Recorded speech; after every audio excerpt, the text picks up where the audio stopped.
Donald and Douglas are Scottish twin engines. They're practical, peppery and proud.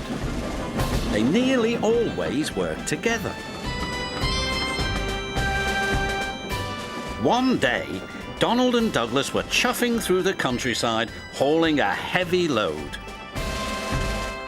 Down the line, Trevor the traction engine had been struggling with a big cartload of hay. Crossing the tracks, the cart's wheels had broken off. Then Trevor heard a whistle. "Oh no!" Trevor cried. Donald could see the cart. "Stop!" he cried. Donald's driver applied the brakes, but it was too late.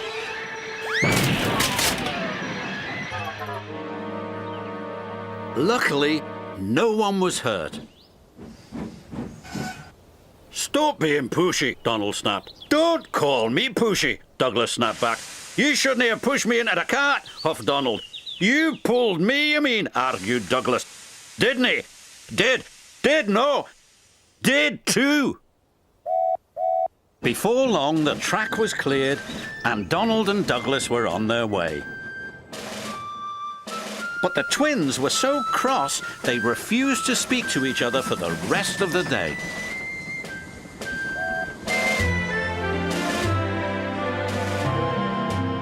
The next day, the Fat Controller needed an engine to help Duck at the smelter's yards. "May I go, sir?" said Donald eagerly.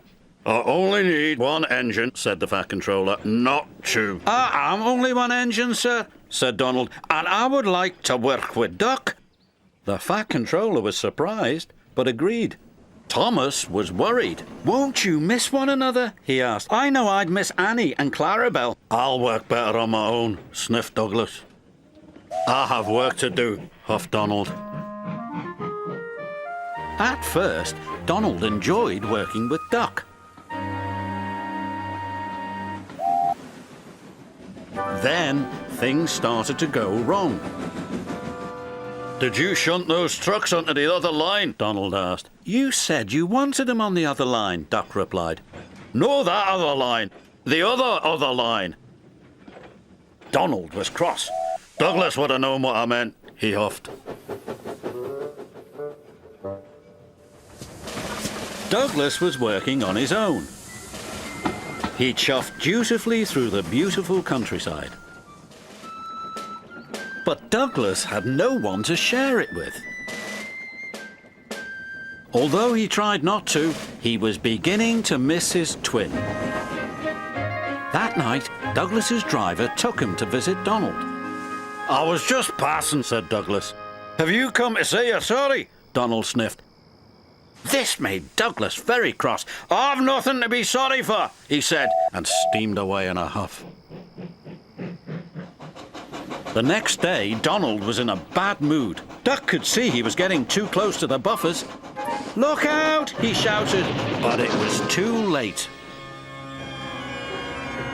Donald's driver was very cross. "This wouldn't have happened if you were working with Douglas," he said. Donald knew he was right, and Duck knew he couldn't pull Donald back onto the rails. So he went for help. Douglas was sadly finishing his work as Duck steamed into the depot. "Donald's in trouble," said Duck. "Donald in trouble!" Douglas cried. "I'm on my way!" And he steamed off as fast as he could.